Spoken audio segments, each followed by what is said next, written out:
papunta tayo ng ano, ng Tanay Blue Lagoon, Blue Lagoon Falls.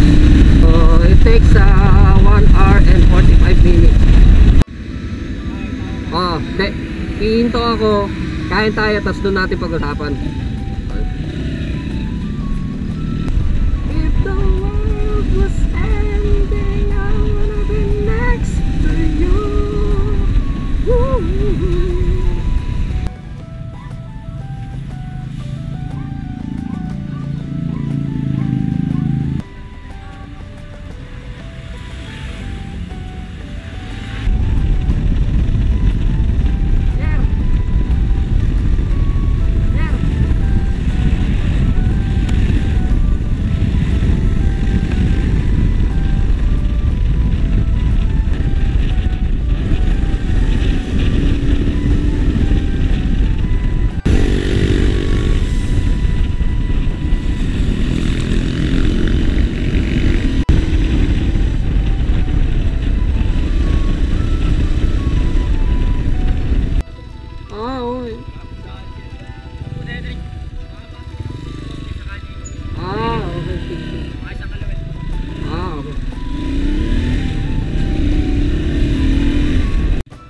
So dito na nag-umpisa na nagkaligaw-ligaw kami.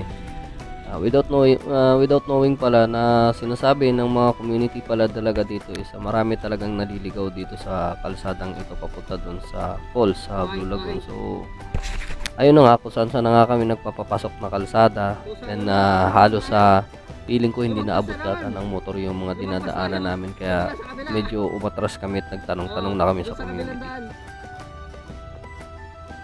Lumagpas tayo ng konti, yung paliko pala dyan.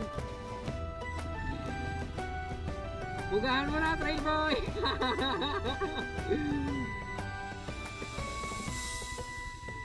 Pinakababa pa.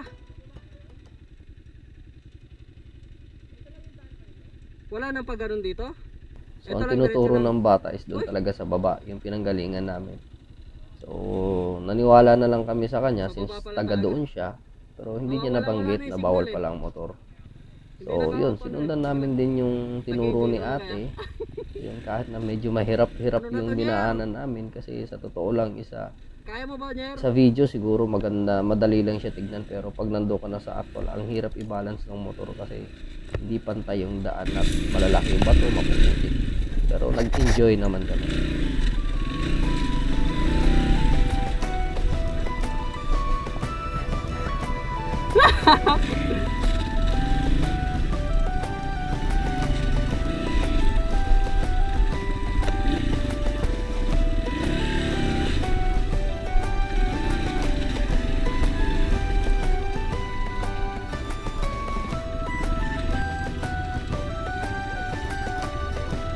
Pinapabalik tayo eh.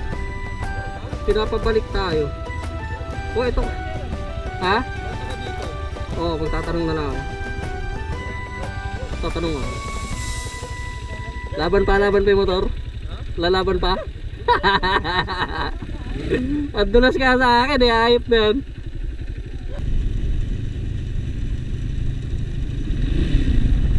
Kamusta yung motocross natin kanina? Good shit. Good shit. Mga fishball, gutom na. So dito to sa Tanay.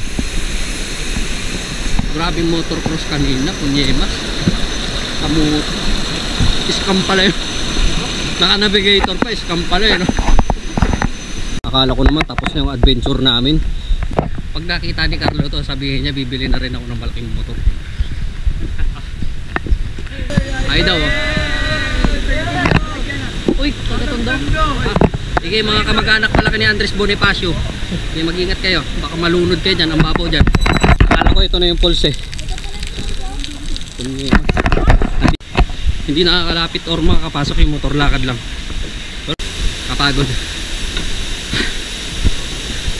Pero kahit anong pagod natin, worth it naman yung pinuntahan natin kasi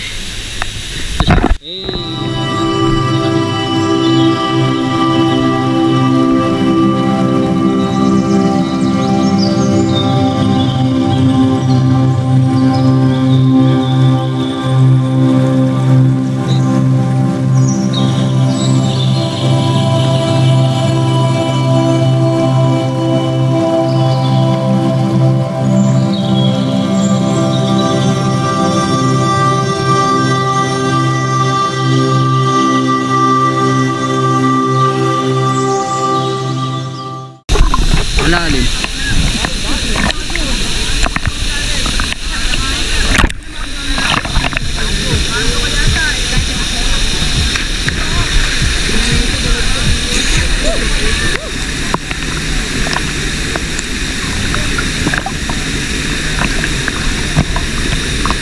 Ito na kami sa may ano, umbrella. Yun eh.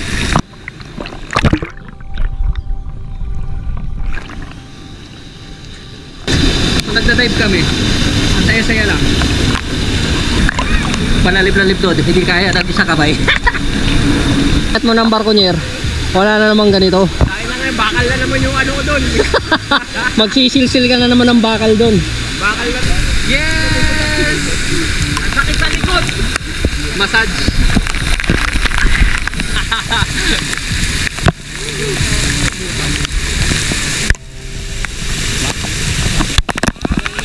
Ang galing oh.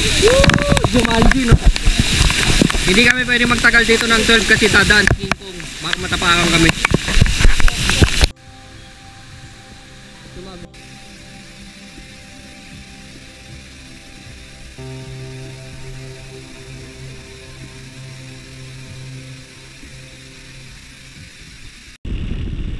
So matapos ang ilang oras na pamamasyal, adventure, siyempre babalik na naman tayo sa realidad ng buhay sa Metro Manila, kundi traffic, maingay at Ito mapolusyon. yung traffic na isang taon. So, alam naman nating mayroon pang next time, kaya the next weekend na naman tayo ulit mamamasyal. Sana naman kaya tayo ulit. Sige, see you next soon.